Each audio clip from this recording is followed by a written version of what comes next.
Hey everyone, I'm Mind, and this is set number 71820, Ninja Team Combo Vehicle from the LEGO Ninjago theme. This set contains 576 pieces, 6 minifigures, and will retail for $89.99 in the US, as well as the same price in most places in Europe. This set does not officially release until June 1st, 2024 in most parts of the world, and August 1st, 2024 in North America, but it was gifted to me early for review by the LEGO Group through the LEGO Master Network, but all opinions expressed in this video are my own. I'm doing early reviews of all the summer 2024 Ninjago sets right now, so let me know in the comments which set you want to see an early review of next. And if you enjoy this kind of content and you want to see more, make sure to leave a like on the video and subscribe to my channel if you're new. Liking and subscribing helps to put my videos in your feed as soon as they're posted, and also does a ton to help support me and the channel. So thank you all very much for your support, and now let's get into the review. So, the Ninja Team Combo Vehicle. This thing is a spiritual successor to the Ultrasonic Raider, which is one of the most iconic Ninjago vehicles ever. The original Ultrasonic Raider is a set I always wanted as a kid, and then the Ultra Stealth Raider, the first remake of it, is one of my favorite sets of all time. But then we have the Legacy Ultrasonic Raider, and that one is one of my least favorite sets of all time. And then we come to this. So when I first opened the box and I saw this set in there, I thought, it's not like the best looking set of all time, but I was thinking in my mind, this is like a mini Ultrasonic Raider. Obviously, it's not as big, it's not as detailed as an Ultrasonic Raider, but it's got the same concept of vehicles that split up and come together and it's for multiple ninja. So I was like, okay, that's a cool concept, because Ultrasonic Raider is obviously a very cool toy. It's a toy first and foremost, it's got the vehicles that come apart and come together, and for kids especially, that's very fun for play. But then these sets were officially revealed, and I saw that this is $90. For reference, the first Ultrasonic Raider was $80. The Ultra Stealth Raider, which was really good, was $100. But okay, those two came out years and years ago. There's been inflation. Obviously, $80 back then is not $80 today. But even comparing this to the Legacy Ultrasonic Raider, which, while I don't like that set, it still feels like the price they charged for it. That one was $80. That was only 2 years ago, and this is significantly smaller than all of them, despite being the second most expensive one. So once I was hit with that price, yeah, I don't like this set. The build itself is fine. It's inoffensive, but it's nothing, like, exciting either. I think it's just a whatever build. This is a very kiddie build to me, which is okay. I'm not, like, against, like, very kiddie builds. But Ninjago puts out a lot of very beautiful, very fun sets, and this just isn't one of them. But if this was like $50, which based on the piece count and based on what this is, it absolutely should be, I would have a much more positive opinion about it. But it's not $50, it's not $60, it's not even $70 or $80. This is a $90 set, and I don't know what they were thinking. This is up there as one of the worst priced Ninjago sets of all time, if not the worst priced. So, with all that being said, let's take a look at this. I'll talk about price more a little bit at the end of this video after we've gone through everything. Now we're just gonna look at the actual build. So as I mentioned, yes, this follows the Ultrasonic Raider idea, where it's vehicles that can split off. And there's 4 separate vehicles, one for Lloyd, one for Cole, one for Nia, and one for Sora. Cole and Nia both have nearly identical bikes with just slightly different colors, and of course they're mirrored. And you can just pull them off the sides right here like this. Of course, it's the same exact thing with Nia's bike. And then Sora's vehicle is literally just the world's tiniest little flyer, like that is it, that's the entire build. And then we're left with just this for Lloyd. This is an ugly looking vehicle, I'm not gonna lie about that. It's got the giant treads that the Ultrasonic Raider is known for, but it also just doesn't have the bulk that the Ultrasonic Raider is known for. So these feel very awkward and out of place. The rest of the vehicle looks like one of those long, thin race cars, which, like, that's a cool idea. It's just the treads feel very out of place here. Another thing I want to point out, by the way, these treads have these little rubber pieces on them, and that helps them grip to the ground. That's a good thing, it makes a set like this much better for play. But I want to point out, there's 22 of that piece in this set, so when we're taking a look at that very low piece count, 22 of the pieces in that piece count are just these rubber pieces. So in case the value didn't seem bad enough already, yeah.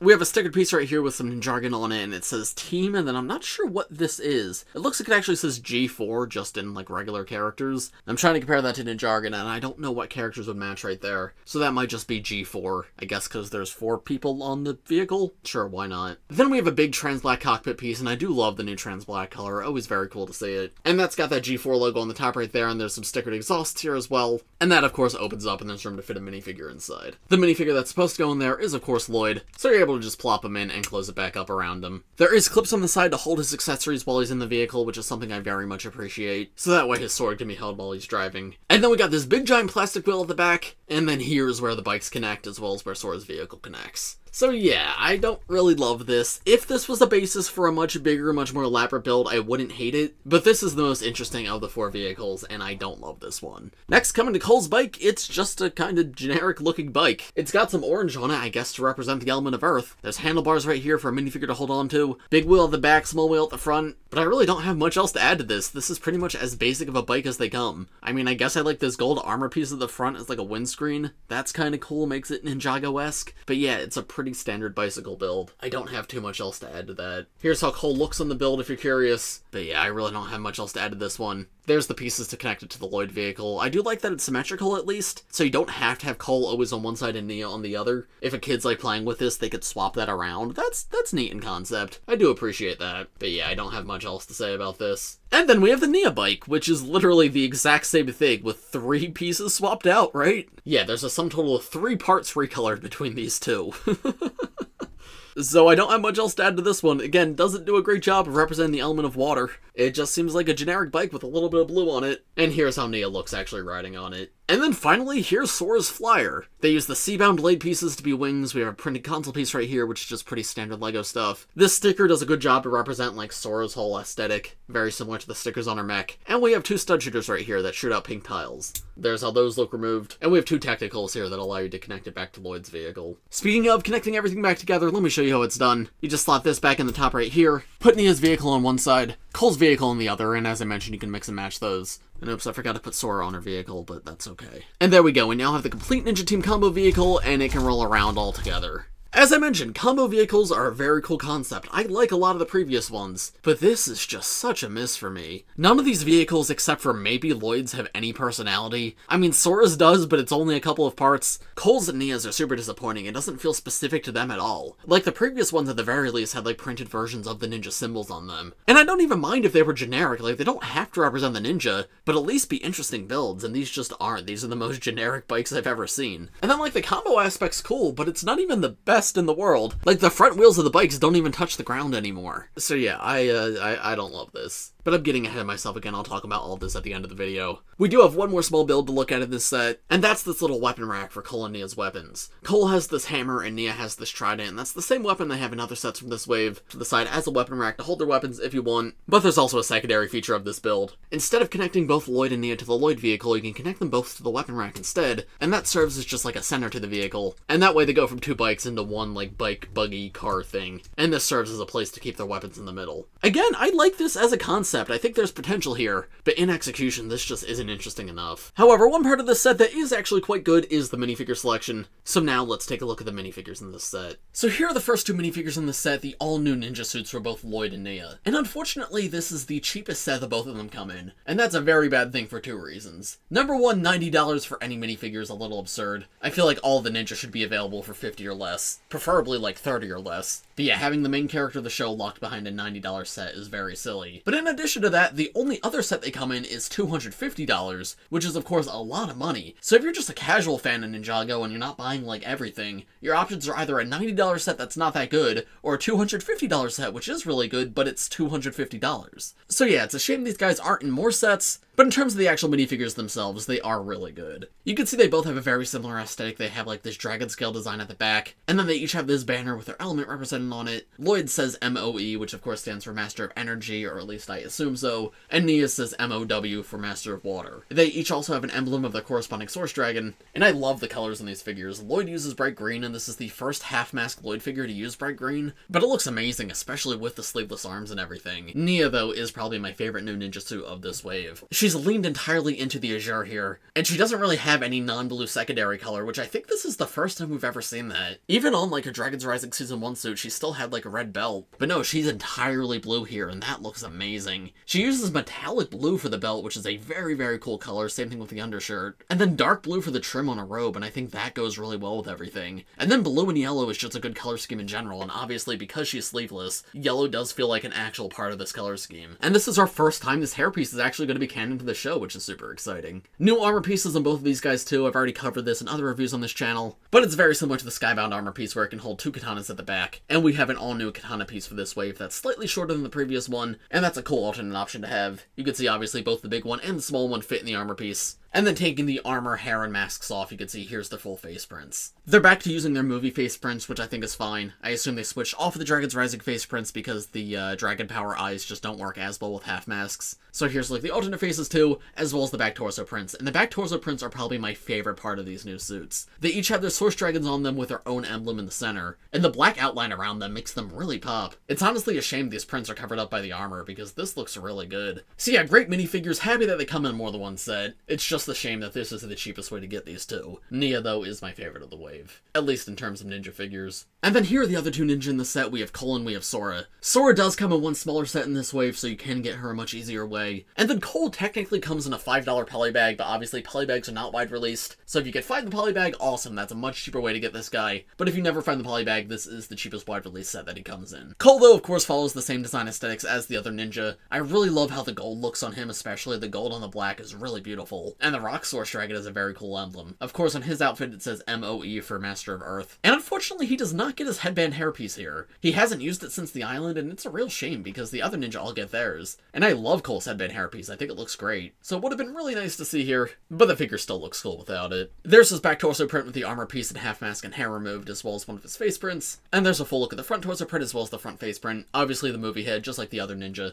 And that back torso print once again has that source dragon on it. So once again, quite a cool minifigure. Happy he's included here. And then Sora has an all-new suit for this wave, which makes me very happy to see because she didn't get any new suits earlier this year, even though the rest of the ninja did. So it's nice for Season 2 Part 2 she is being redesigned. However, she's one of the new ninja, and all the new ninja do not match the old ninja in terms of design. She still has the half mask and the armor, but her torso design doesn't have like the Master of Whatever on it. Still though, this seems like Sora's first actual ninja suit. It seems more ninja-esque than her previous outfit. She still has the little cat symbols on it just like her previous outfit did, but her old suit was more of like a street racer outfit with a ninja hood on top. This feels more like an actual ninja suit that uses her color scheme. I like the sand blue on her quite a bit. That's actually a very pretty color. And she does still keep her golden Imperium arm for this figure, which makes me happy to see. Removing the armor, her back torso print once again has that cat symbol. And there's a look at her face print, which is still the same as the first wave. She's powered up and happy on one side, not powered up and angry on the other. Yeah, this is a good minifigure. I'm happy it's here. The sleeveless design isn't as exciting on her because of course she still has the armor on one side. But I still think this minifigure is quite good. I prefer like the original Ninja's designs to the new Ninja's designs, at least in terms of their new outfits. But I'm happy she just got a new outfit in general, and I hope that this continues with future waves. And then here are the final two characters in this set, two Wolf Mask Warriors, and these are the all-new versions of the Wolf Mask Warriors for this wave. They each have different neck attachments. One has this red armor, the other has these giant red arms coming out of his back, and I'm actually going to remove those red arms for right now. I've already covered them in other reviews. Go check out my review of the Tournament Battle Arena or the Source Dragon of Motion if you want to see my full thoughts on these. But removing that, you can see these figures are now exactly the same, and this figure on the left actually has an all-new armor piece, and that armor piece is actually exclusive to this set. It does come in silver and other sets on Jordana and Cinder, but if you want it in red, it is only in this set on this one figure.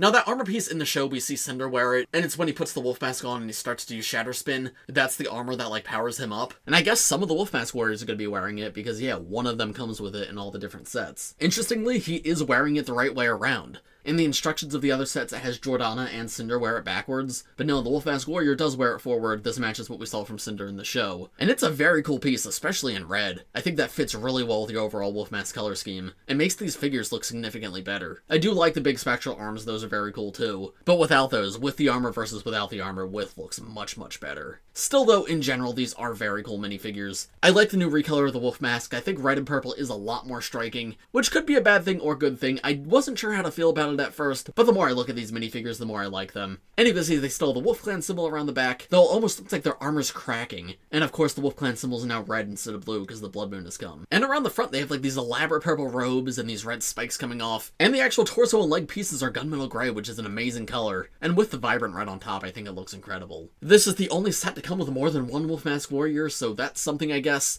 Again, if you find the polybag with Cole in it, that also comes with one of the new Wolf Mask Warriors. So if you want to get a lot of them, that's probably the way to do it. This is technically your best value on Wolf Mask Warriors, because that sets them at $45 a piece, as opposed to the Tournament Battle Arena that comes with one, and that's $50.